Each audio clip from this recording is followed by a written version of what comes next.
Le son des moteurs a fendu le silence de la forêt des Landes comme une condamnation à mort. C'était l'année 1963. La France vivait le calme trompeur de l'après-guerre, se focalisant sur sa modernisation et son miracle économique. Mais dans les profondeurs de l'Aquitaine, où la civilisation n'était encore qu'un lointain murmure, l'une des plus grandes atrocités de l'histoire française était sur le point d'être commise. Un crime si brutal, si systématique, que pendant des décennies, il resterait enfoui sous des couches de silence, de corruption et d'impunité. Le parallèle 16 coupait le cœur de la France comme une invisible ligne de sang. C'était là, dans cette vaste étendue verte et inexplorée, que vivait le peuple aquitain, des guerriers ancestraux qui, depuis des siècles, protégeaient leurs terres sacrées contre les envahisseurs. Ils ne savaient pas qu'ils étaient sur le point d'affronter un ennemi différent de tout ce qu'ils avaient connu, un ennemi qui attaquerait depuis le ciel. Imaginez un instant, vous êtes chez vous, entouré de votre famille, vivant de la même manière que vos ancêtres depuis des milliers d'années. Soudain, le ciel s'assombrit. Ce ne sont pas des nuages de pluie, mais des machines métalliques crachant du feu, et la mort. En quelques minutes, tout ce que vous connaissez, tout ce que vous aimez, se transforme en cendres et en cris d'agonie. C'était 1963, et le miracle économique français ne faisait que commencer. Le progrès avait un prix, et quelqu'un avait décidé que les Aquitains le paieraient de leur vie. Mais qui et pourquoi? Ces questions résonneraient pendant des décennies dans les couloirs du pouvoir, les rédactions des journaux et les esprits de quelques courageux qui oseraient enquêter sur l'impensable. L'opération a été planifiée avec une précision militaire. Des avions monomoteurs modifiés, des pilotes mercenaires, des bombes artisanales et quelque chose d'encore plus sinistre, du sucre mélangé à de l'arsenic. Oui, vous avez bien entendu, du sucre empoisonné distribué comme un cadeau à une population qui n'avait jamais goûté à cette saveur douce de la civilisation. Le résultat a été au-delà de tout cauchemar. Mais ce n'est pas seulement une histoire de violence. C'est une histoire de pouvoir, de cupidité et de la transformation d'êtres humains en obstacles jetables sur le chemin du progrès. Il s'agit de la façon dont une société entière peut fermer les yeux sur l'innommable lorsqu'il y a un profit en jeu. Il s'agit du prix que nous payons lorsque nous choisissons le silence au lieu de la vérité. Ce qui s'est passé en ces jours sombres de 1963 au parallèle 16 n'était pas seulement un massacre, c'était un génocide soigneusement orchestré. Des dizaines d'hommes, de femmes et d'enfants ont été brutalement assassinés pour une seule raison. Ils se trouvaient sur le chemin de puissants intérêts économiques. Leurs terres contenaient des trésors qui faisaient briller les yeux des envahisseurs plus fort que l'or qu'ils cherchaient tant. Pendant des années, les responsables ont marché librement dans les rues des villes, certains recevant même des honneurs et une reconnaissance publique. La vérité a été enterrée aussi profondément que les victimes. Des documents ont disparu, des témoins ont été réduits au silence, et l'affaire a été classée comme si ce n'était qu'un incident de plus dans l'expansion des frontières agricoles. Mais la vérité a sa propre force. Comme l'eau qui trouve son chemin à travers la roche la plus dure, elle finit par émerger, et lorsqu'elle a émergé, elle a révélé une conspiration qui allait bien au-delà de ce qu'aucun enquêteur n'avait imaginé. Elle a révélé l'existence d'une véritable machine d'extermination opérant au cœur de la France, avec des ramifications qui atteignaient les plus hauts échelons du pouvoir. C'est l'affaire la plus sombre de l'histoire récente française. Une histoire de trahison, de cupidité et de mort qui a été délibérément effacée des livres d'histoire. Une histoire qui remet en question tout ce que nous pensons savoir sur le progrès, la civilisation et l'humanité. Les Aquitains appelaient de leur terre l'endroit où le soleil se lève. Ironiquement, c'est là qu'ils ont été témoins de la plus sombre éclipse de l'âme humaine. Mais leur histoire ne se termine pas par la tragédie.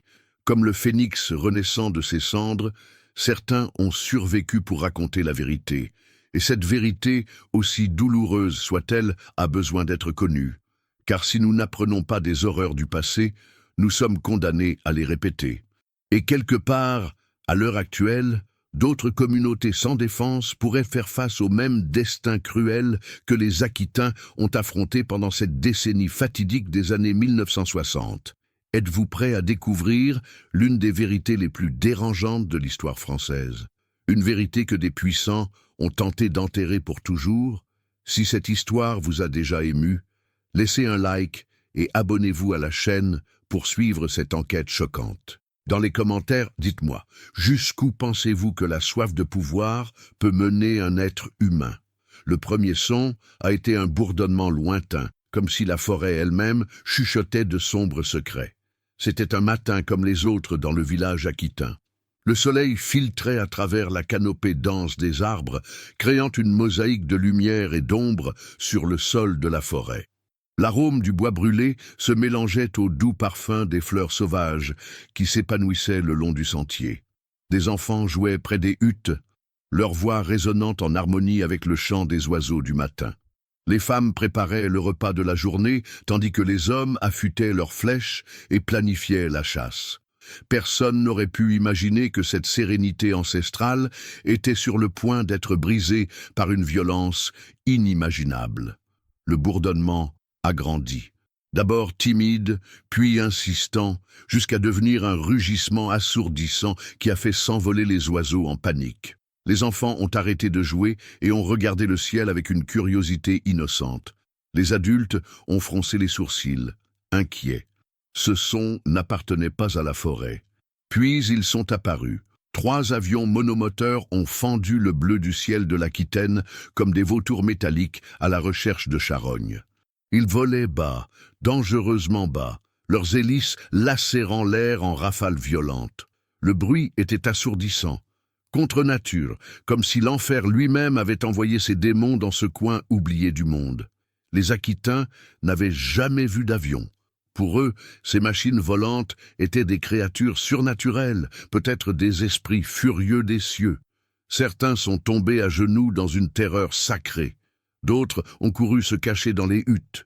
Les mères ont serré leurs enfants contre leur poitrine, murmurant des prières ancestrales, tout en observant ces oiseaux de fer tournoyer au-dessus de leur tête comme des prédateurs choisissant leur proie. Mais il n'y avait rien de sacré dans ce qui était sur le point de se passer.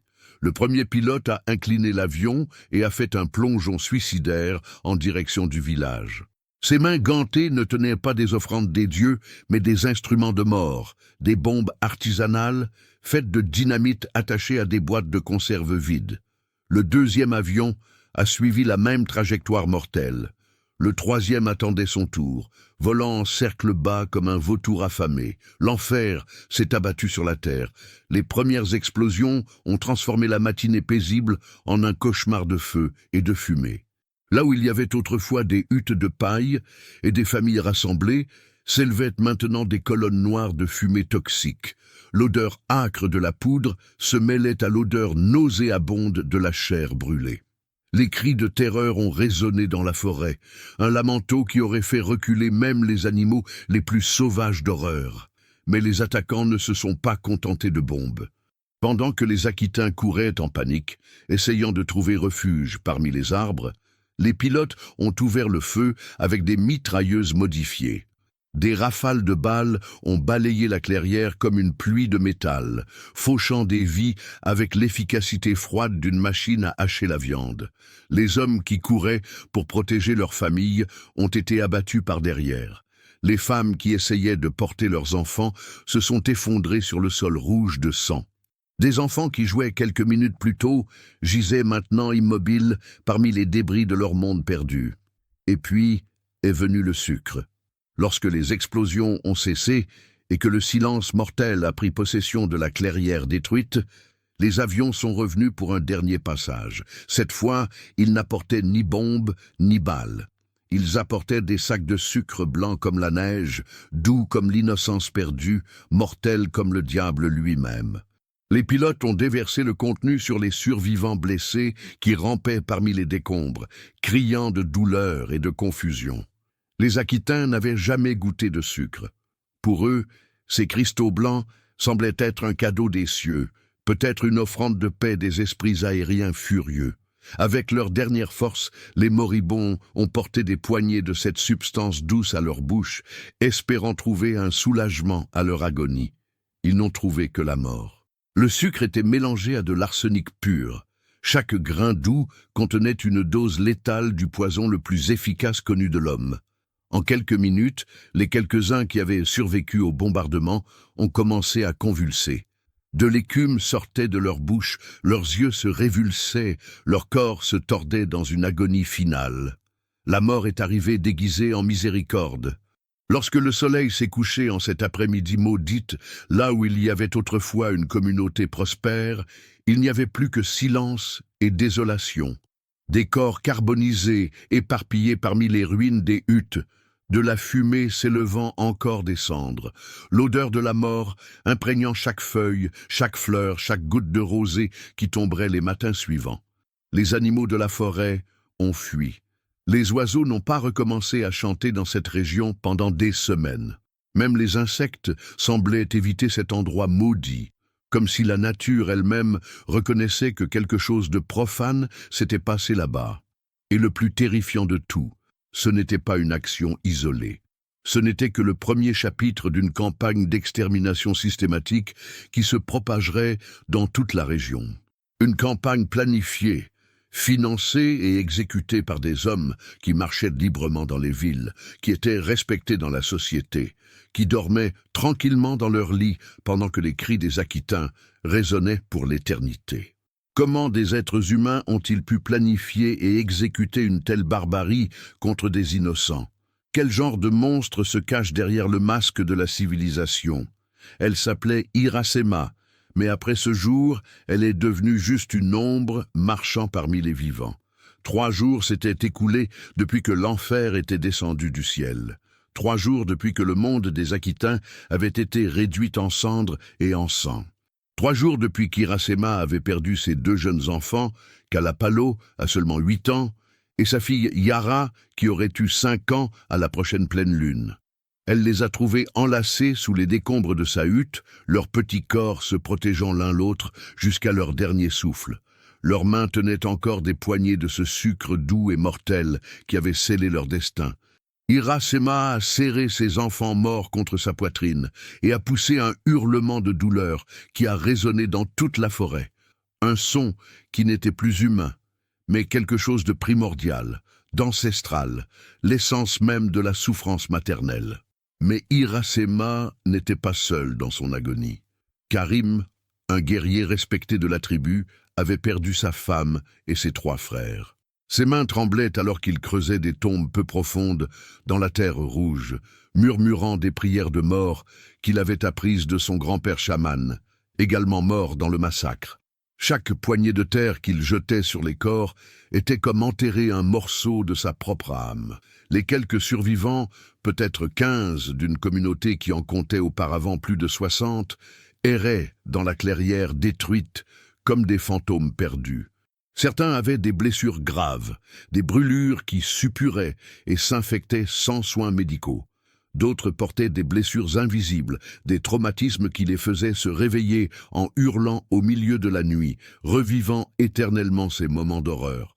Mais c'est Iracema qui est devenu le symbole de la résistance aquitaine. 2 semaines après le massacre, elle a commencé à marcher. D'abord, elle a suivi les anciens sentiers qui menaient à d'autres villages de la région, cherchant des parents qui auraient pu survivre à d'autres attaques. Ce qu'elle a trouvé était encore plus de dévastation. Des villages entiers décimés, des rivières contaminées par des corps en décomposition. La forêt qui auparavant débordait de vie exhalait maintenant l'odeur douce et écœurante de la mort. Vous continuar a tradução no próximo parágrafo. Por favor, me avise si houver algo que você gostaria de mudar. Elle est arrivée au premier poste de la direction de la protection des peuples autochtones, DPPA, 3 mois plus tard, ses pieds nus saignants, son corps squelettique couvert de haillons. Elle parlait un français cassé qu'elle avait appris auprès de missionnaires des années auparavant, et ses mots étaient comme des couteaux coupant le silence gêné des fonctionnaires. « Les hommes du ciel ont tué mes enfants », répétait-elle sans relâche. « Des hommes du ciel avec du sucre de mort. Vous savez qui ils sont. Vous savez où ils sont? Le fonctionnaire de la DPPA, un homme d'âge mûr nommé Jean Dubois, a d'abord tenté de la traiter comme une indigène confuse de plus, rapportant des conflits tribaux. Mais il y avait quelque chose dans les yeux d'Iracema, une détermination de fer qui lui a fait comprendre qu'elle ne partirait pas sans réponse. Il a pris quelques notes sur un formulaire officiel et a promis d'enquêter sur l'affaire. C'était un mensonge, et tous les deux le savaient. Pendant 6 mois, Iracema a campé devant le poste de la DPPA. Elle dormait sur le sol dur, se nourrissait de racines et de fruits qu'elle trouvait dans la forêt voisine, et chaque matin, elle frappait à la porte du bureau en répétant les mêmes mots. « Les hommes du ciel ont tué mes enfants. Où est la justice ?» Les fonctionnaires ont commencé à l'éviter. Ils arrivaient plus tôt, partaient plus tard, utilisaient la porte de derrière. Mais Iracema les trouvait toujours. Sa persistance était surnaturelle, comme si les esprits de ses enfants morts la guidaient directement vers ceux qui auraient pu l'aider, mais choisissaient de ne pas le faire. La situation est devenue si embarrassante que Jean Dubois a finalement contacté les autorités policières à Toulouse. Il avait besoin que quelqu'un enlève cette indigène problématique. Mais lorsque les policiers sont arrivés, quelque chose d'extraordinaire s'est produit. Iracema n'a ni fui, ni ne s'est cachée.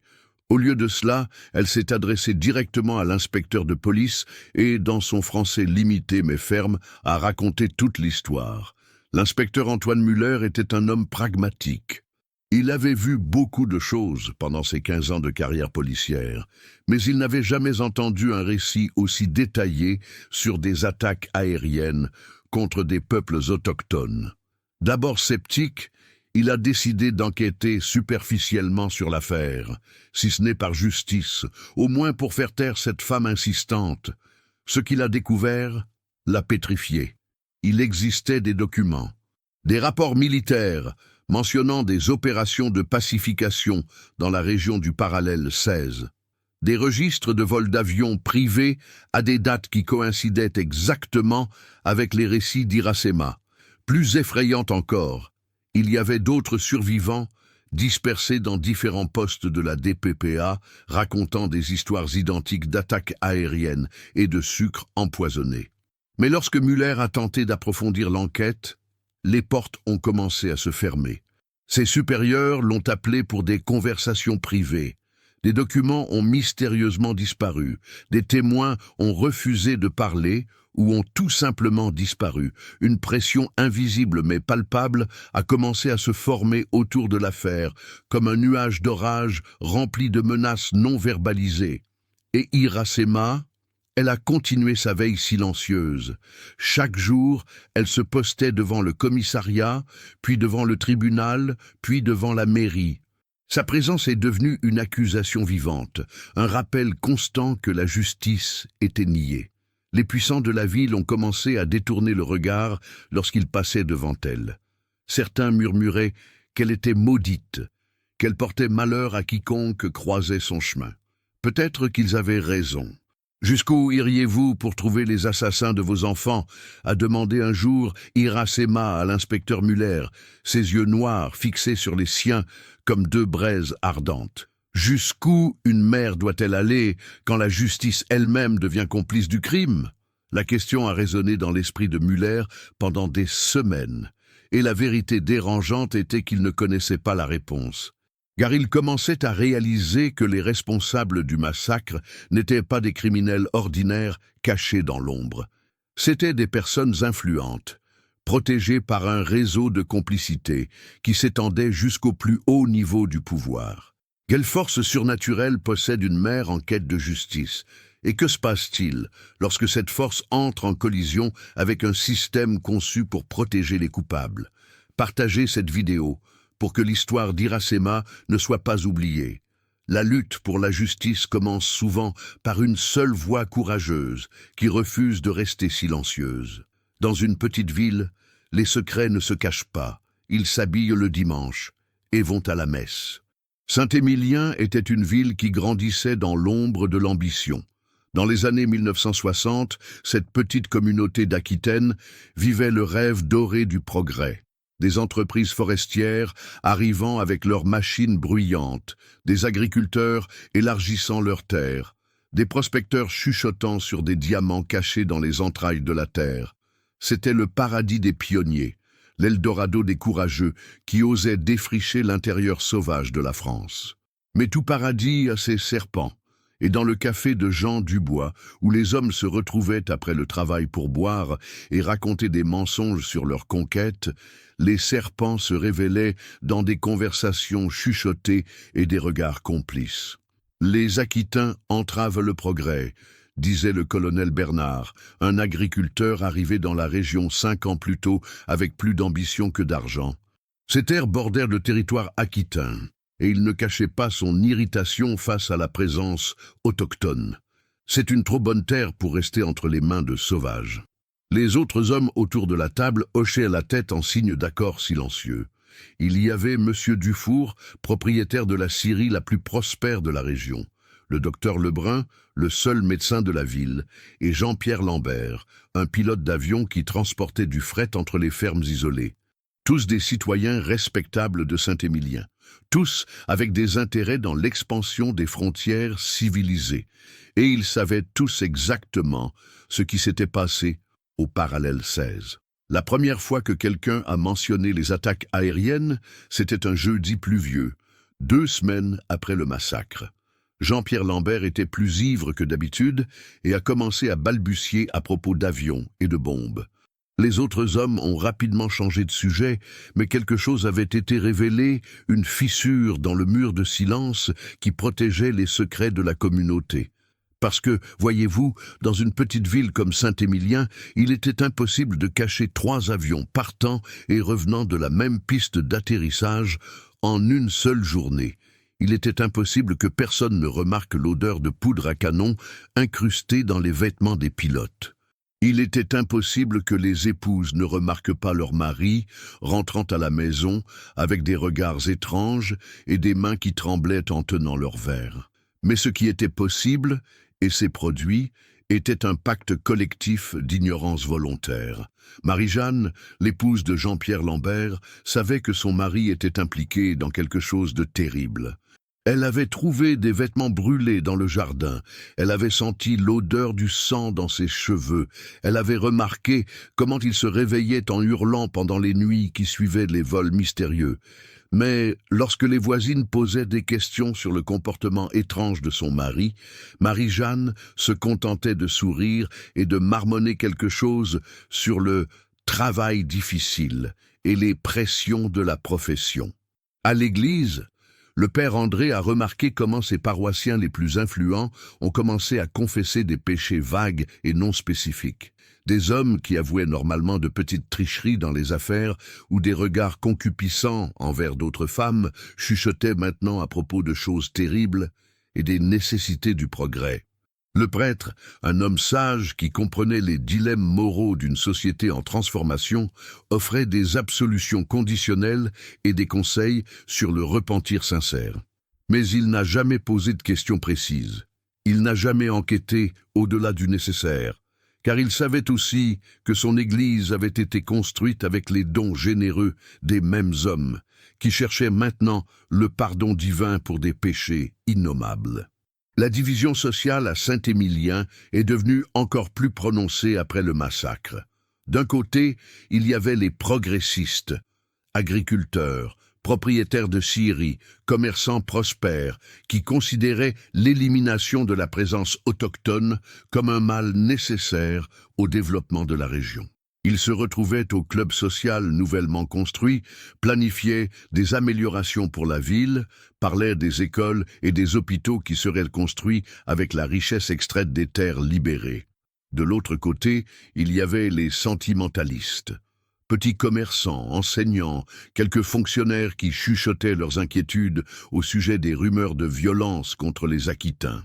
Ils se retrouvaient discrètement chez l'institutrice mademoiselle Cécile, une femme âgée qui avait consacré sa vie à l'éducation et avait une vision plus humanitaire du progrès. Mais même parmi les sentimentalistes, il y avait une hésitation à aller au-delà des conversations inquiètes et des spéculations discrètes. Parce que tout le monde savait que trop remettre en question les méthodes utilisées pour pacifier la région pouvait entraîner des conséquences dangereuses pour ceux qui posaient trop de questions. La peur s'est répandue dans la ville comme une maladie silencieuse. Ce n'était pas une peur explicite, verbalisée par des menaces directes. C'était quelque chose de plus subtil et, pour cette raison, plus efficace. La peur de devenir un paria social, de perdre des affaires, d'être exclu des cercles de pouvoir qui contrôlaient l'avenir de Saint-Émilien. Lorsque l'inspecteur Muller a commencé sa timide enquête sur les récits d'Iracema, la réaction de la communauté a été révélatrice. Les progressistes le traitaient avec une froideur polie, annulant les invitations sociales et diminuant la cordialité lors des rencontres fortuites. Les sentimentalistes offraient un soutien verbal, mais aucune preuve concrète qui pourrait les compromettre. Et puis il y avait ceux qui connaissaient toute la vérité, les véritables architectes du massacre. Ils ont continué leur vie normalement. Le colonel Bernard a élargi ses terres exactement sur le territoire où se trouvait autrefois le village aquitain bombardé. Monsieur Dufour de la Syrie a signé des contrats lucratifs pour l'exploitation des zones libérées. Le docteur Lebrun a traité discrètement quelques brûlures et blessures chez des pilotes qui avaient prétendu avoir eu des accidents de travail. Jean-Pierre Lambert a acheté une nouvelle maison au centre-ville et a envoyé ses enfants étudier à Paris. Tous ont prospéré, tous ont été respectés, tous ont dormi tranquillement dans leur lit confortable. Et lorsque des visiteurs de l'extérieur posaient des questions sur les autochtones de la région, la réponse standard était toujours la même. « Oh, ils sont partis vivre plus loin, ils ont voulu vivre de manière plus isolée. » Vous savez comment sont les autochtones, ils n'aiment pas beaucoup le progrès. C'était un mensonge collectif, si bien répété, que beaucoup en sont venus à y croire. L'esprit humain a une capacité impressionnante à réécrire l'histoire lorsque la vérité devient trop gênante à supporter. Mais la vérité a une façon particulière de s'infiltrer à travers les fissures du mensonge. Les nuits de grand vent, lorsque les arbres se balançaient et gémissaient, comme des fantômes inquiets, certains habitants de Saint-Émilien juraient d'entendre des cris lointains venant de la direction du parallèle 16. Ce n'étaient que des branches qui se frottaient, insistaient les sceptiques, ou peut-être des animaux nocturnes dans leur rituel sauvage. Mais les plus âgés, ceux qui connaissaient les sons ancestraux de la forêt, hochaient la tête tristement. Ils savaient que certains cris résonnent au-delà de la mort, que certaines injustices laissent des cicatrices sur l'atmosphère même de l'endroit où elles ont été commises. Comment une communauté entière peut-elle devenir complice d'un génocide? Quel genre de paralysie morale permet à des gens ordinaires de se transformer en gardiens de secrets monstrueux? La mort a une odeur particulière, douce comme du miel pourri mélangé à du fer rouillé. Lorsque l'anthropologue Dr Henri Dubois a finalement obtenu l'autorisation d'enquêter sur les récits d'attaques contre les Aquitains, 3 mois s'étaient écoulés depuis le massacre. 3 mois de pluie tropicale, de soleil brûlant et de l'action implacable du temps essayant d'effacer les preuves de l'impensable. Mais certaines marques sont trop profondes pour être éliminées par la nature.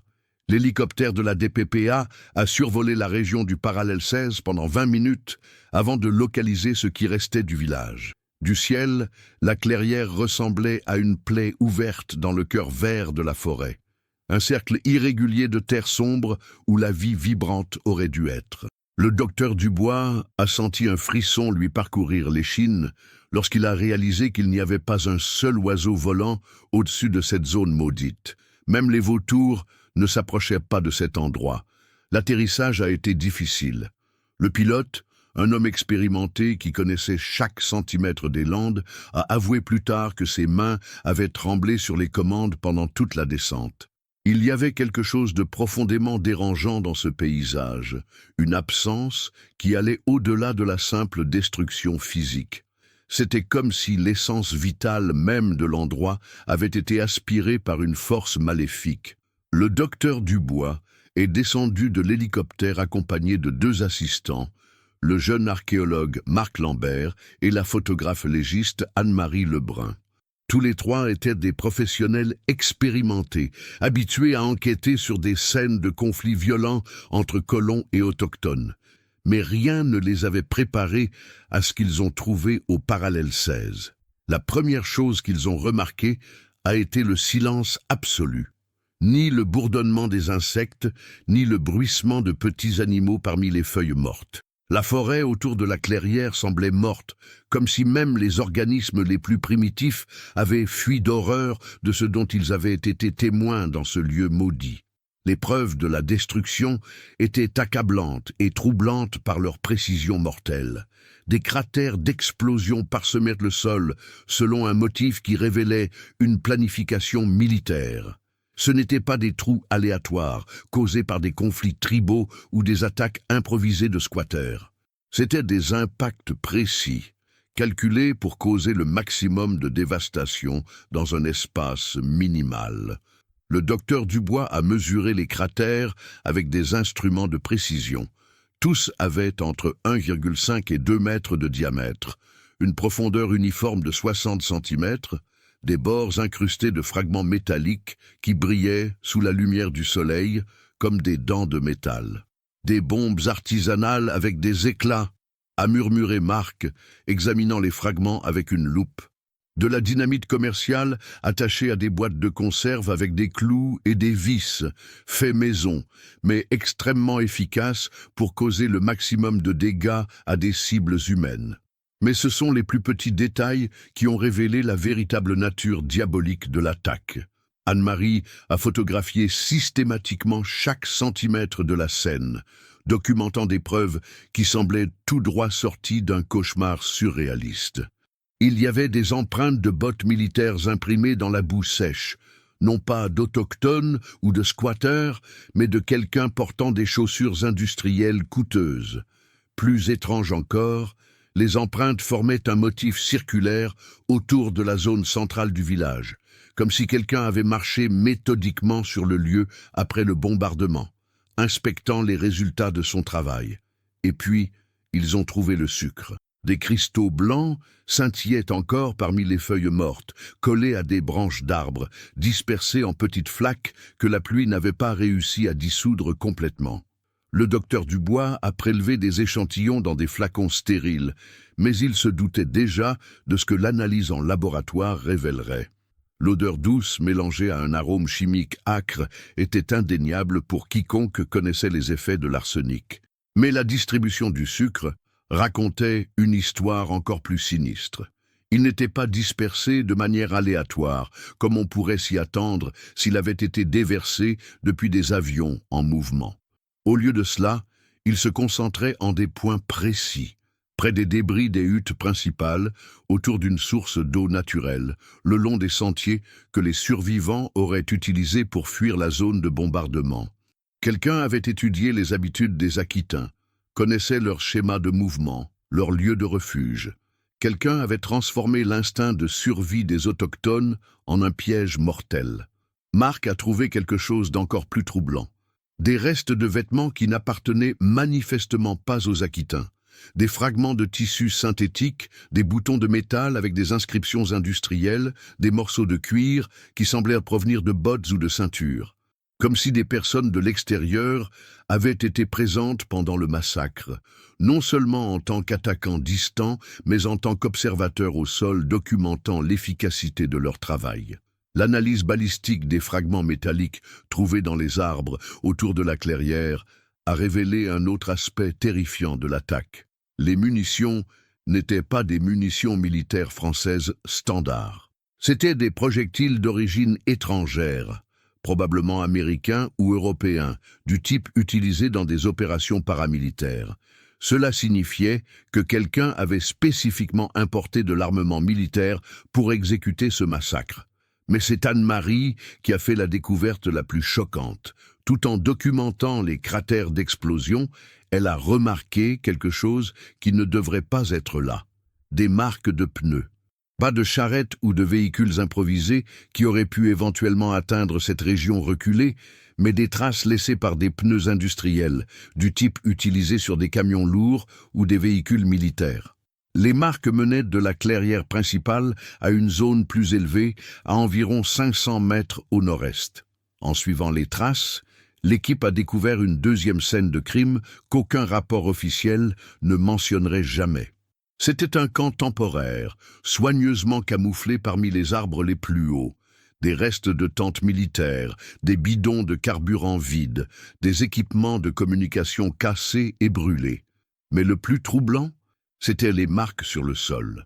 Un cercle parfait de chaises pliantes autour d'un feu de camp éteint, comme si un groupe de personnes s'était réuni là pour observer, pour assister au massacre comme s'il s'agissait d'un spectacle.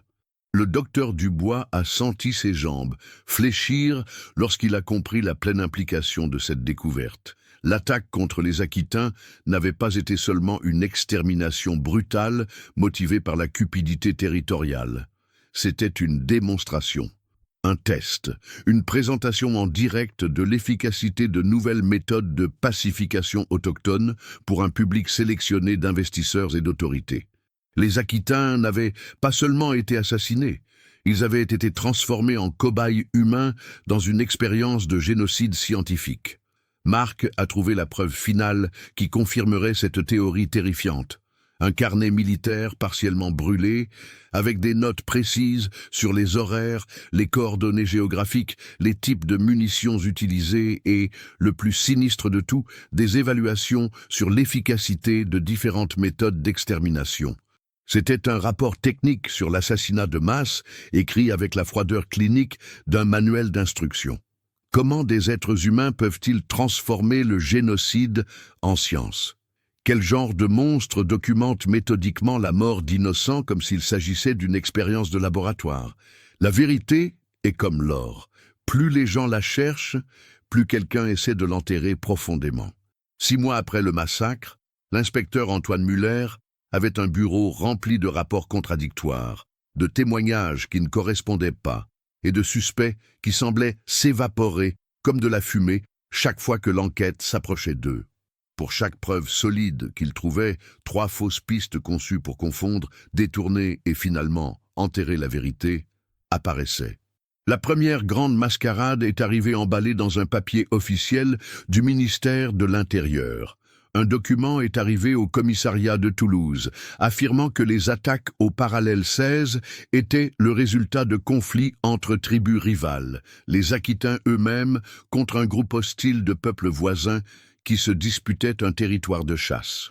Le rapport était d'une précision impressionnante, avec des cartes anthropologiques, des analyses de schémas tribaux et même de supposés témoignages de survivants qui confirmaient la version de la guerre tribale.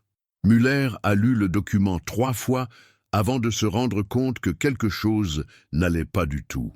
Les supposés témoignages mentionnaient des détails sur l'armement tribal qui ne correspondaient pas à ce qu'il avait vu sur la scène de crime. Plus important, un anthropologue mentionné comme source principale dans le rapport était mort 2 ans plus tôt dans un accident de voiture. Le document était une falsification élaborée, mais il était estampillé de sceaux officiels et signé par des autorités qui existaient bel et bien. Quelqu'un ayant accès au plus haut niveau du gouvernement sabotait activement l'enquête. La deuxième fausse piste était encore plus insidieuse. Un homme s'est présenté au commissariat en se faisant passer pour Jacques Dupont, un ancien pilote de l'armée de l'air qui prétendait avoir des informations cruciales sur les attaques aériennes. Il a dit qu'il connaissait les vrais responsables, un groupe de trafiquants de drogue qui utilisait le territoire français pour établir des routes de la drogue et qui avait éliminé les Aquitains parce que les autochtones étaient des témoins gênants de leurs opérations. L'histoire était suffisamment plausible pour être prise au sérieux. Dupont avait des connaissances techniques en aviation, connaissait des détails sur les types d'avions qui auraient pu être utilisés dans l'attaque, et a même fourni les noms de supposés trafiquants qui opéraient dans la région. Muller a passé 3 mois à enquêter sur cette piste. Il a contacté les autorités internationales, recoupé des données avec la police fédérale et a même coordonné avec des agents antidrogue. Ce qu'il a découvert était frustrant et révélateur. Jacques Dupont n'existait pas.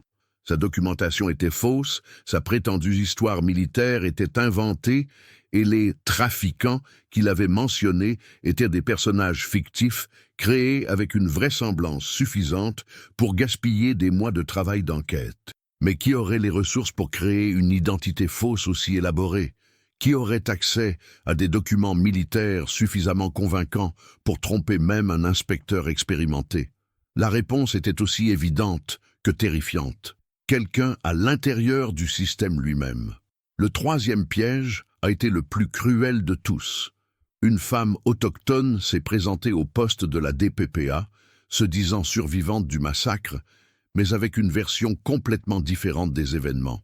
Selon elle, qui se faisait appeler Yara, ironiquement le même nom que la fille morte d'Iracema, les attaques avaient été menées par des prospecteurs locaux, utilisant des équipements rudimentaires, non pas des avions, mais des explosifs terrestres placés stratégiquement autour du village. Sa version contredisait tous les rapports précédents, mais elle était racontée avec des détails émotionnellement convaincants. Elle pleurait au bon moment, connaissait les noms spécifiques des membres de la tribu et a même montré des cicatrices qu'elle prétendait avoir reçues lors de l'attaque. Le plus pervers, c'est que cette femme a été présentée à la véritable Iracema comme une compagne de souffrance qui pourrait soutenir sa version des faits. La rencontre a été dévastatrice. Iracema, déjà fragilisée par des mois de lutte pour la justice, est devenue confuse et a commencé à douter de ses propres souvenirs. Si une autre survivante racontait une histoire différente, peut-être s'était-elle trompée au sujet des avions. Peut-être son traumatisme avait-il déformé sa perception des événements. Il a fallu 2 semaines à un fonctionnaire plus attentif de la DPPA pour découvrir que la fausse Yara était en réalité une femme nommée Rosalie, d'une tribu complètement différente, qui avait été payée par des personnes non identifiées pour raconter cette histoire. Confrontée, elle a avoué en larmes qu'elle avait besoin de l'argent pour acheter des médicaments pour son fils malade et que les personnes qui l'avaient engagée avaient promis que personne ne serait blessé. Elle aidait simplement à clarifier les malentendus. Mais le mal était fait. Iracema n'a plus jamais parlé avec la même conviction qu'auparavant. La graine du doute avait été plantée dans son esprit, et c'est exactement ce que les vrais coupables voulaient. Pendant ce temps, les vraies pistes ont commencé à disparaître systématiquement. Le carnet militaire trouvé par le docteur Dubois sur la scène de crime a disparu du laboratoire légal avant de pouvoir être complètement analysé. Les fonctionnaires ont prétendu un accident pendant le processus de catalogage. Le document aurait été accidentellement incinéré avec d'autres matériaux jetables. Les photographies prises par Anne-Marie Lebrun ont été perdues lors d'un transfert de dossier entre les départements.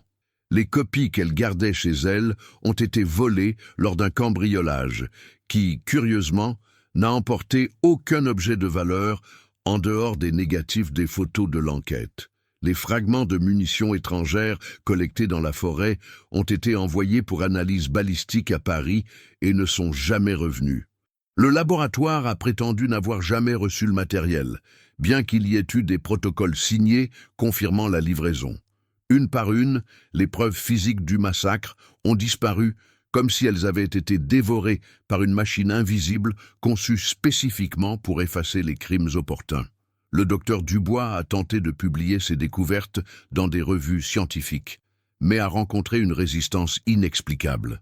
Des éditeurs qui avaient initialement montré de l'intérêt changeaient soudainement d'avis. Certains prétendaient des problèmes de budget, d'autres mentionnaient des questions politiques sensibles. Un éditeur a été brutalement honnête. « Henri, vous vous mêlez de choses que des gens très puissants veulent garder enterrées.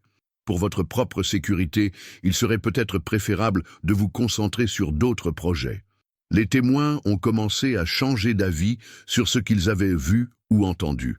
Des fonctionnaires de la DPPA qui avaient initialement soutenu l'enquête ont été transférés vers des postes éloignés ou ont simplement démissionné en invoquant des pressions personnelles. Le docteur Dubois lui-même a reçu une proposition de travail extrêmement lucrative pour diriger un projet archéologique en Italie, une opportunité qui, par coïncidence, exigerait son absence de France pendant au moins 2 ans. Le piège se refermait autour de tous ceux qui cherchaient la vérité. Lorsque Muller a finalement compris l'étendue de la conspiration à laquelle il faisait face, il était déjà trop tard.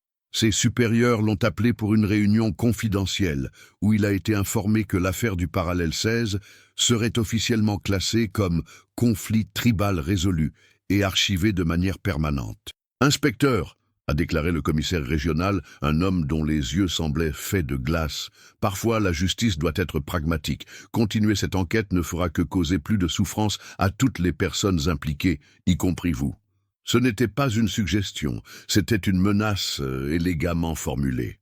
Comment peut-on combattre des ennemis qui contrôlent même les instruments de la justice? Quel espoir reste-t-il lorsque le système même créé pour protéger les innocents devient complice des coupables?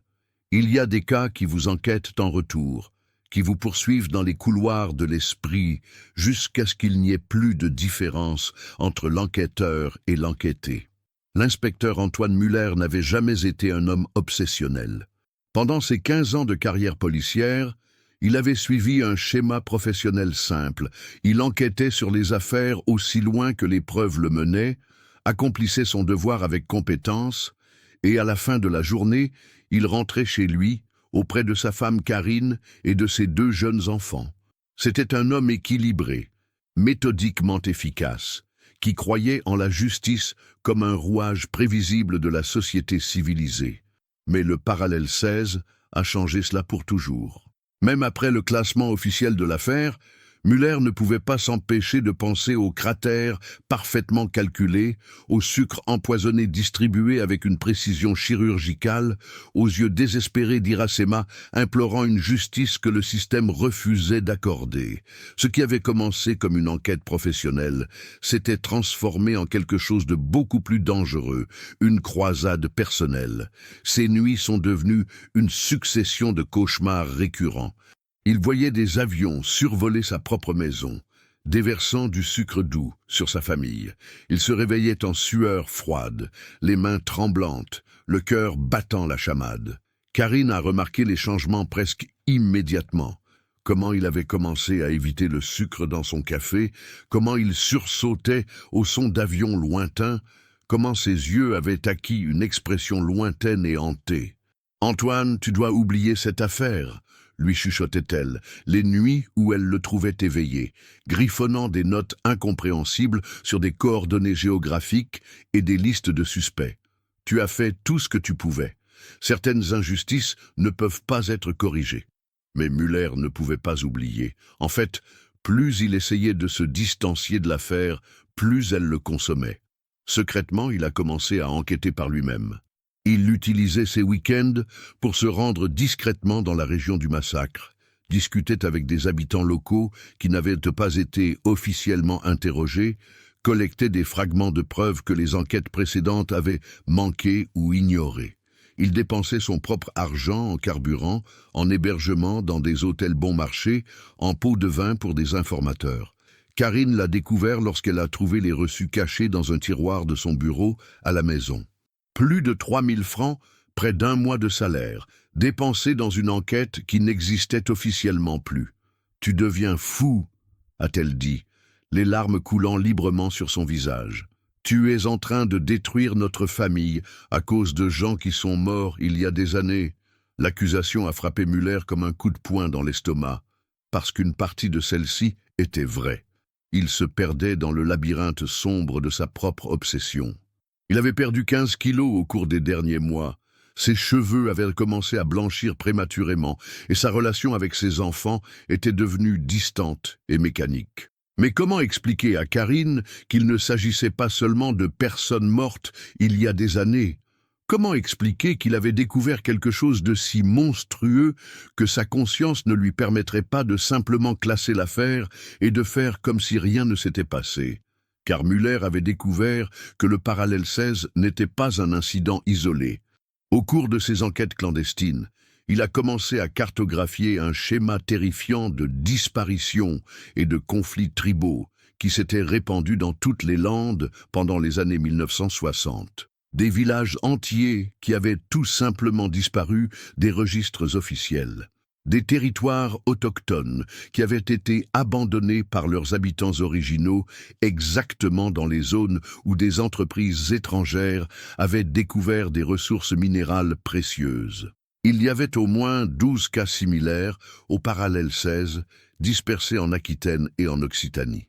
Tous avec les mêmes caractéristiques, des attaques aériennes précises, l'utilisation d'explosifs industriels, la distribution de substances toxiques déguisées en cadeaux, la disparition ultérieure des preuves et des témoins. Et tous étaient liés par un dénominateur commun terrifiant. Les mêmes noms apparaissaient à plusieurs reprises dans les registres de propriété des terres libérées après les massacres. Müller a créé une carte détaillée dans son bureau à la maison, reliant les points avec des lignes rouges comme un détective poursuivant un tueur en série. Chaque ligne représentait une route de la mort, chaque point une communauté décimée. Le schéma qui en a émergé était celui d'une machine d'extermination fonctionnant à l'échelle industrielle, opérant avec l'efficacité d'une entreprise multinationale et la protection des autorités gouvernementales. Mais plus il en découvrait, plus sa situation devenait dangereuse. Les appels téléphoniques silencieux au milieu de la nuit ont commencé. Des voitures étranges stationnaient devant sa maison. Des messages anonymes laissés sur son bureau au travail, toujours avec le même message. Certaines vérités sont trop dangereuses pour être connues. Karine l'a supplié d'arrêter. Ses enfants demandaient pourquoi papa semblait toujours effrayé. Ses collègues de travail ont commencé à le traiter avec la prudence réservée aux fous ou aux contagieux. Même ses supérieurs, qui avaient d'abord ignoré ses enquêtes non officielles, ont commencé à montrer une hostilité croissante. Müller, a dit le commissaire lors d'une réunion apparemment de routine, vous avez été un excellent policier. Il serait dommage que des problèmes personnels nuisent à votre carrière prometteuse. Encore une fois, ce n'était pas une suggestion. C'était un avertissement final, mais l'obsession s'était enracinée si profondément dans son esprit que Müller ne pouvait plus distinguer le devoir professionnel de la compulsion personnelle. Il a commencé à prendre des précautions élaborées. Il gardait des copies de ses dossiers dans des endroits secrets, communiquait avec des informateurs en utilisant des codes, variait ses itinéraires pour le travail afin d'éviter d'éventuelles embuscades. Sa paranoïa n'était pas irrationnelle. Elle était basée sur la prise de conscience croissante qu'il avait découvert quelque chose de si explosif que des personnes puissantes tueraient pour le garder enterré. Le coup de grâce est venu lorsqu'il a découvert des documents qui prouvaient l'implication directe d'entreprises américaines dans le financement des massacres. Des entreprises qui ont par la suite reçu des concessions minières sur les mêmes terres où les Aquitains et d'autres tribus avaient été exterminés. Ce qu'il avait découvert n'était pas seulement un génocide, c'était un génocide comme stratégie commerciale, planifié dans des salles de réunion d'entreprise et exécuté avec la précision d'une opération militaire internationale. Cette nuit-là, pour la première fois depuis des mois, Müller a dormi paisiblement. Il avait enfin trouvé la vérité complète. Il savait qui étaient les vrais responsables, comment ils avaient opéré, pourquoi ils avaient tué. Il avait suffisamment de preuves pour exposer une conspiration qui changerait l'histoire de la France. Il s'est réveillé avec le canon d'un pistolet appuyé sur sa tempe. « Inspecteur », a dit une voix calme dans l'obscurité de sa chambre, « vous avez découvert des choses que vous n'auriez pas dû savoir. Maintenant, vous devez prendre une décision. Votre famille ou votre obsession. » Karine était attachée à une chaise dans le coin de la pièce, un bâillon empêchant ses cris. Leurs enfants dormaient dans la chambre d'à côté, apparemment inconscients du drame mortel qui se déroulait à quelques mètres de leur lit. Quand la quête de la vérité devient-elle une condamnation à mort? Quel prix un homme est-il prêt à payer pour la justice? Et quel prix a-t-il le droit d'imposer à ceux qu'il aime? La vérité est comme la radioactivité, impossible à détruire complètement, seulement à enterrer jusqu'à ce que la technologie évolue suffisamment pour la détecter. 23 ans s'étaient écoulés depuis la nuit où Müller avait été forcé de choisir entre sa famille et son obsession. Il a choisi sa famille, comme tout père le ferait. Il a brûlé ses dossiers secrets, détruit la carte des connexions qu'il avait créée et n'a plus jamais mentionné publiquement le nom Parallèle 16. Il a déménagé dans une petite ville de province où il a travaillé silencieusement jusqu'à sa retraite, portant le poids d'une vérité qu'il ne pourrait jamais partager. Mais en 1986, quelque chose d'extraordinaire s'est produit à l'université de la Sorbonne qui a tout changé. Le docteur Hélène Moreau était une jeune anthropologue légiste spécialisée dans les techniques de datation au carbone radioactif. Sa thèse de doctorat portait sur l'utilisation d'analyses isotopiques pour enquêter sur les crimes de guerre, une technologie révolutionnaire qui transformait la science légale mondiale. Lorsqu'elle a reçu une boîte poussiéreuse d'échantillons non identifiés qui avaient été oubliés dans le sous-sol du laboratoire pendant 2 décennies, elle n'imaginait pas qu'elle était sur le point de rouvrir l'une des affaires les plus sombres de l'histoire française. Les échantillons étaient des fragments d'os, de dents et de cheveux que quelqu'un avait collectés clandestinement dans la région du Parallèle 16 et envoyés pour analyse des années plus tôt. Le matériel avait été perdu dans la bureaucratie académique, étiqueté simplement « matériel anthropologique, origine incertaine, Aquitaine, 1963 ».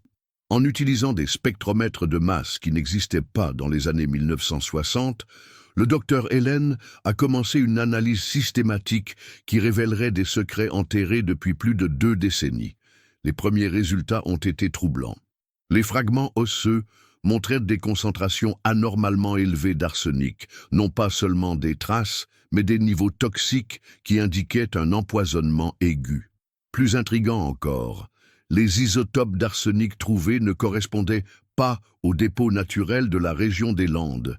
Ils étaient d'origine industrielle, probablement importés de sources étrangères. Mais c'est l'analyse des fragments métalliques incrustés dans les os qui a fourni la preuve la plus choquante. Le docteur Hélène a identifié des alliages métalliques qui contenaient des éléments extrêmement rares. Palladium, rhodium, iridium, utilisés exclusivement dans des munitions spécialisées fabriquées par seulement 3 entreprises dans le monde pendant les années 1960. 2 d'entre elles étaient américaines, une était allemande. Aucune ne vendait légalement à des clients français à cette époque. Ce ne sont pas des munitions de conflit tribal, a-t-elle murmuré à son directeur de thèse, le docteur Louis Moreau, en examinant les résultats sous un microscope électronique à haute résolution. C'est de la technologie militaire de pointe. Quelqu'un a utilisé de l'armement de guerre moderne contre une population civile. Mais c'est la découverte suivante qui a transformé les soupçons scientifiques en preuves judiciaires irréfutables. En utilisant une technique innovante d'analyse de l'ADN mitochondrial, le docteur Hélène a réussi à extraire du matériel génétique de fragments de cheveux qui avaient été conservés dans les échantillons pendant plus de 20 ans. Ce qu'elle a découvert était une carte génétique qui prouvait définitivement l'identité ethnique des victimes. C'étaient des Aquitains, sans aucun doute scientifique possible. Plus important encore, elle a réussi à établir des liens familiaux entre les victimes. Les fragments d'ADN ont révélé qu'au moins 12 personnes différentes étaient mortes au même endroit. Des hommes, des femmes et des enfants de plusieurs générations de la même lignée familiale. Ce n'était pas un conflit entre guerriers rivaux. C'était une extermination familiale complète. Parallèlement, une révolution technologique transformait la disponibilité des informations historiques. En 1985, la France avait approuvé la loi sur l'accès à l'information, qui exigeait la déclassification progressive des documents gouvernementaux après 20 ans de secret. Les archives militaires, les rapports de renseignement et les correspondances officielles qui étaient scellées depuis les années 1960 ont commencé à devenir accessibles au public. C'est ainsi que le journaliste d'investigation Arnaud Dubois a pu accéder à un dossier explosif, les rapports de pacification autochtone 1960-1970 du ministère de l'Intérieur. Parmi des centaines de documents bureaucratiques apparemment inoffensifs, il a trouvé des références codées à des opérations spéciales de nettoyage territorial dans la région du Parallèle 16.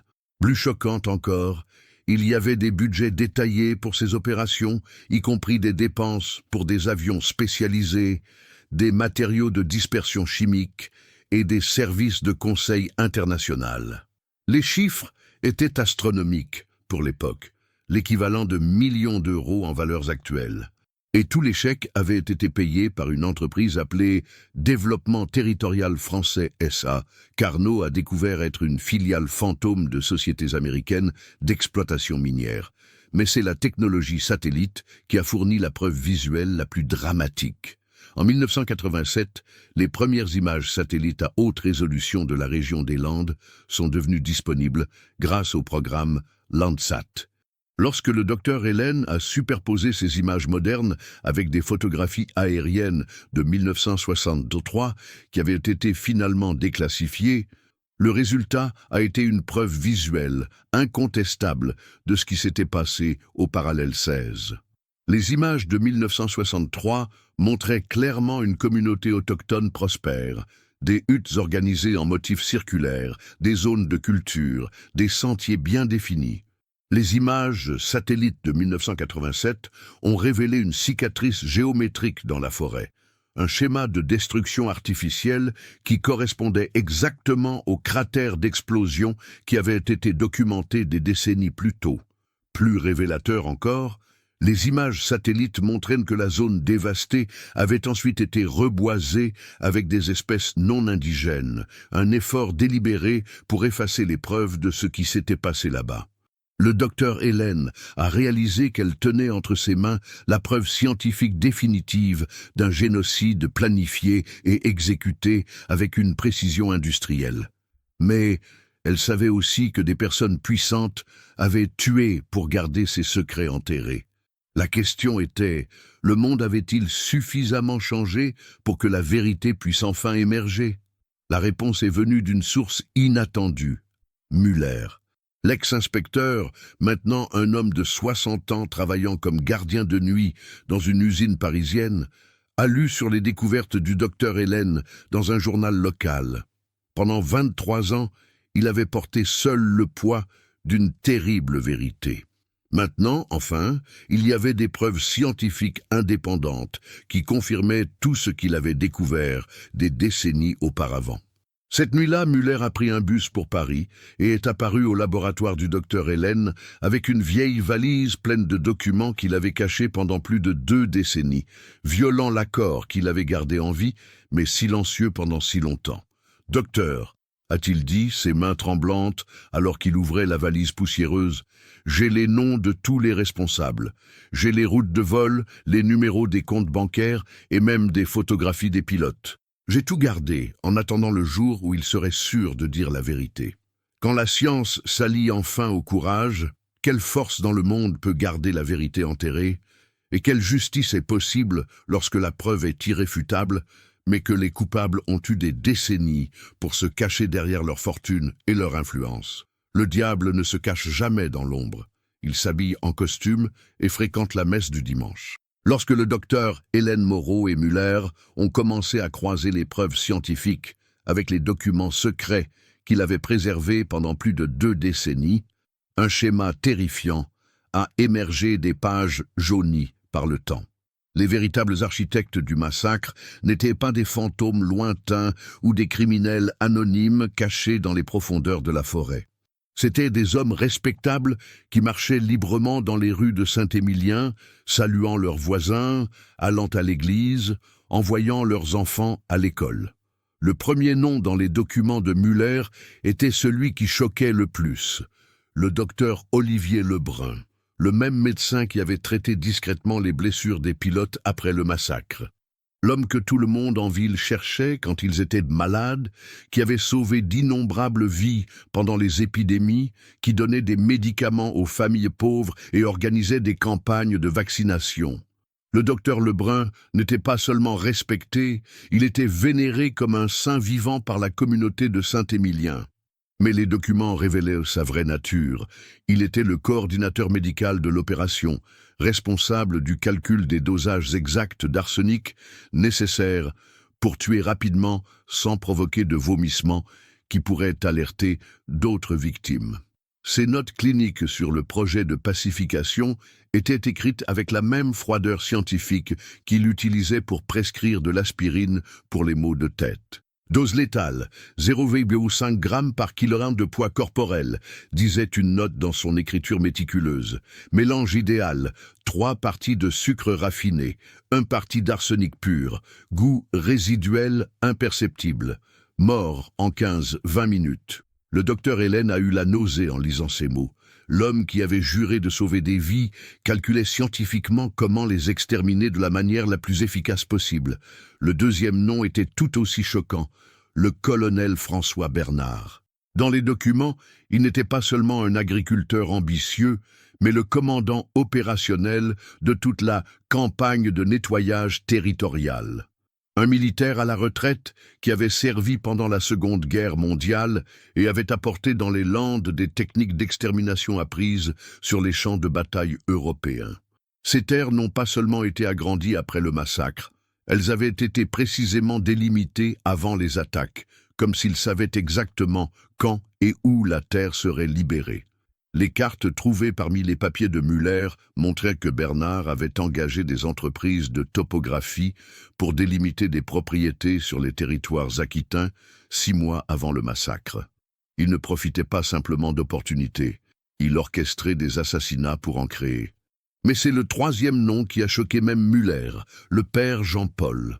Le prêtre qui offrait l'absolution aux paroissiens tourmentés par la culpabilité n'était pas seulement un confesseur passif. Il était un participant actif à la conspiration.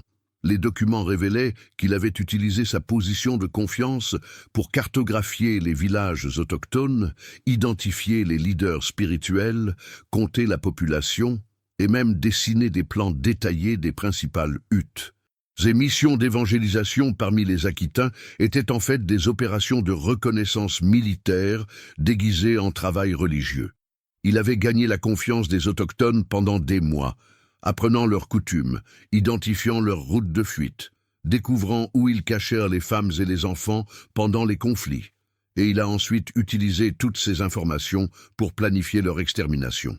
Les sauvages font facilement confiance aux symboles chrétiens, a-t-il écrit dans un rapport assez supérieur dans la conspiration. Je recommande d'utiliser des crucifix lors de la distribution du matériel sucré.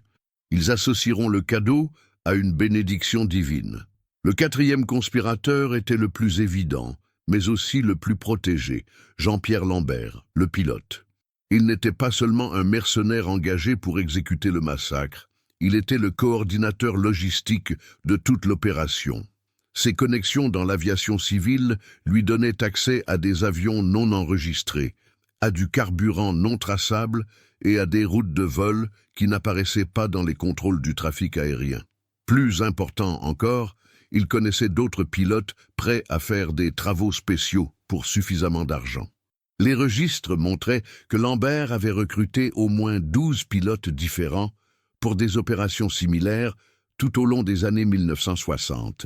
Le parallèle 16 n'était pas son premier massacre, il était juste le plus documenté. Il dirigeait une véritable entreprise d'extermination, offrant des services de nettoyage territorial à tout client disposant de suffisamment d'argent et de pas assez de scrupules. Mais le nom qui a le plus choqué le docteur Hélène a été le dernier de la liste, Jean Dubois, le fonctionnaire de la DPPA. Le même homme qui avait initialement ignoré les appels d'Iracema, qui avait promis d'enquêter sur l'affaire, tout en sabotant activement toute tentative réelle de découvrir la vérité. Dubois n'était pas seulement négligent ou corrompu, il était un agent infiltré de la conspiration, placé stratégiquement à la DPPA pour s'assurer que les crimes ne seraient jamais correctement enquêtés. Ses rapports officiels sur les conflits tribaux et les migrations volontaires n'étaient pas de l'incompétence bureaucratique. C'étaient des documents de dissimulation soigneusement élaborés pour justifier la disparition de communautés entières. Il recevait des paiements réguliers des conspirateurs déposés sur un compte bancaire au nom de sa femme. La révélation la plus terrifiante dans les documents de Müller était que ce n'était pas une conspiration isolée limitée au parallèle 16. C'était une opération systématique qui s'était étendue dans toutes les Landes, avec des cellules opérationnelles dans au moins 15 villes différentes. Chaque cellule suivait le même modèle. Un médecin pour calculer les doses mortelles, un agriculteur pour identifier les terres souhaitables, un religieux pour cartographier les victimes, un pilote pour exécuter les attaques et un fonctionnaire du gouvernement pour dissimuler les crimes. C'était un génocide industrialisé, opérant avec l'efficacité d'une franchise commerciale. Le plus troublant de tout, de nombreux conspirateurs étaient encore en vie en 1987. Le docteur Lebrun était mort de vieillesse en 1982, respecté jusqu'à la fin comme un médecin dévoué. Sa veuve recevait encore des hommages annuels lors de la fête du saint patron de la ville. Le colonel Bernard a prospéré jusqu'à devenir l'un des plus grands agriculteurs du Sud-Ouest. Ses enfants, étudiant dans des universités européennes, achetés avec de l'argent taché de sang autochtone. Le père Jean-Paul avait été promu dans une paroisse à Paris, où il a continué sa carrière ecclésiastique sans que personne ne remette jamais en question ses activités passées dans les Landes. Jean-Pierre Lambert a pris sa retraite en tant qu'homme d'affaires prospère dans l'aviation civile, ses services spéciaux transformés en une entreprise légitime de transport de fret. Et Jean Dubois? Il était monté dans la hiérarchie de la DPPA jusqu'à devenir directeur régional, responsable de la protection des populations autochtones, dans une zone qui comprenait les territoires où il avait lui-même aidé à coordonner des massacres des décennies plus tôt. Comment une société peut-elle fonctionner normalement lorsque ses piliers moraux, médecins, soldats, prêtres, fonctionnaires, sont en fait les architectes de la mort? Quel genre de civilisation construit sa prospérité sur des tombes cachées d'innocents? La vérité, lorsqu'elle émerge enfin, apporte rarement la paix que nous espérions, seulement une compréhension amère de combien de temps nous avons perdu à vivre dans le mensonge. En décembre 1987, Jean-Pierre Lambert a été retrouvé mort chez lui à Toulouse, apparemment une crise cardiaque selon le rapport médical officiel. Mais ceux qui connaissaient la vérité sur son passé savaient que des hommes comme lui meurent rarement de causes naturelles lorsque des secrets de plusieurs décennies sont sur le point d'être révélés. 2 jours avant sa mort, il avait appelé le docteur Hélène Moreau. « Docteur », a dit sa voix tremblante au téléphone, « je dois vous parler. Il y a des choses que même les documents de l'inspecteur ne racontent pas, des choses que seul moi je sais. » C'était censé être la rencontre qui révélerait enfin tous les secrets du parallèle 16. Jean-Pierre Lambert avait promis les noms des financiers internationaux, des détails sur d'autres opérations similaires et même l'emplacement de dossiers photographiques qui documentaient les massacres. C'était l'aveu complet qui rendrait justice aux Aquitains morts. Mais lorsque le docteur Hélène est arrivé à l'adresse convenue, elle n'a trouvé que des policiers isolant la maison et un corps retiré dans un sac mortuaire. « Le cœur n'a pas supporté la pression de l'âge », a déclaré le légiste, évitant de la regarder dans les yeux. « Ça arrive souvent aux hommes de son âge. » Les preuves scientifiques du docteur Hélène ont été publiées en 1988, provoquant un scandale international qui a forcé le gouvernement français à reconnaître officiellement le massacre des Aquitains. Une commission d'enquête parlementaire a été mise en place. Des indemnisations ont été promises aux survivants. Des réformes à la DPPA ont été annoncées en grande pompe. Mais sur les 5 principaux conspirateurs identifiés dans les documents de Muller, seuls 2 étaient encore en vie pour faire face à des conséquences légales. Le colonel Bernard est mort accidentellement lorsque son pick-up a capoté sur une route qu'il empruntait depuis 30 ans sans problème. Jean Dubois a été mis à la retraite d'office de la DPPA avec une pension complète et des services rendus à la nation. Le père Jean-Paul a été discrètement transféré dans un monastère isolé dans le sud de la France, où il vit encore aujourd'hui sous vœu de silence. Aucun d'eux n'a jamais été formellement poursuivi. Iracema, la mère Aquitain qui a initié toute la quête de justice, était morte 10 ans avant les révélations finales. Elle a passé ses dernières années dans une réserve autochtone lointaine, chuchotant à quiconque voulait l'entendre à propos d'hommes du ciel et de sucre de mort. Beaucoup la considéraient comme folle. Peu ont compris qu'elle était la seule personne saine d'esprit dans un monde rendu fou par la cupidité. Muller a vécu pour voir son enquête enfin validée, mais il n'a pas trouvé la paix qu'il espérait. 23 ans trop tard, a-t-il murmuré au docteur Hélène lors de leur dernière conversation. Combien d'autres Iracema sont mortes en attendant une justice qui n'est jamais arrivée? Il est mort en 1991, emportant dans sa tombe des secrets qu'il n'a jamais partagés, pas même avec la scientifique qui a prouvé ses théories. La région du parallèle 16 a été transformée en zone de préservation historique en 1989. Une plaque discrète marque l'endroit où le village aquitain a existé, avec les mots « à la mémoire des victimes des conflits fonciers des années 1960 ». Elle ne mentionne ni les avions, ni les bombes, ni le sucre empoisonné. Elle ne cite les noms ni des assassins, ni des victimes spécifiques. C'est un mensonge bureaucratique gravé dans le bronze, perpétuant la dissimulation même au moment de prétendre honorer la mémoire. Mais certaines vérités refusent de mourir. En 1994, des documents divulgués de la CIA américaine ont révélé que le gouvernement des États-Unis avait une connaissance détaillée des opérations de pacification dans les Landes françaises pendant les années 1960. Plus qu'une simple connaissance, il y avait une approbation tacite et un soutien logistique via des filiales d'entreprises. Le massacre des Aquitains n'était pas seulement un génocide national, il faisait partie d'une stratégie géopolitique internationale. Des documents qui restent classifiés à ce jour. En 2003, un ancien employé de l'entreprise allemande qui a fabriqué les munitions spéciales trouvées sur la scène de crime a fait des révélations troublantes avant de mourir d'un cancer. Selon lui, la commande française des années 1960 n'était qu'une petite partie d'un programme expérimental qui testait de nouvelles méthodes d'élimination de population dans au moins 12 pays différents. Les Aquitains ont été des cobayes dans une expérience mondiale. Et aujourd'hui, en 2024, lorsque des images satellites à très haute résolution ont enfin permis une cartographie complète de la destruction des Landes au cours des dernières décennies, des schémas similaires au parallèle 16 ont été identifiés dans plus de 40 localisations différentes. 40 communautés autochtones qui ont tout simplement disparu des registres officiels entre 1960 et 1975. 40 massacres qui n'ont jamais été enquêtés. La vérité sur le parallèle 16 n'était que la pointe d'un iceberg d'horreur qui flotte encore dans les eaux sombres de l'histoire française. Et pendant que les derniers survivants de cette époque meurent de vieillesse, ils emportent avec eux des secrets qui ne seront peut-être jamais révélés. Parce qu'il existe certaines vérités si monstrueuses que même ceux qui les découvrent préfèrent les emporter dans leur tombe plutôt que d'affronter les conséquences de leurs révélations. Combien d'autres parallèles 16 sont enterrés dans l'histoire de la France?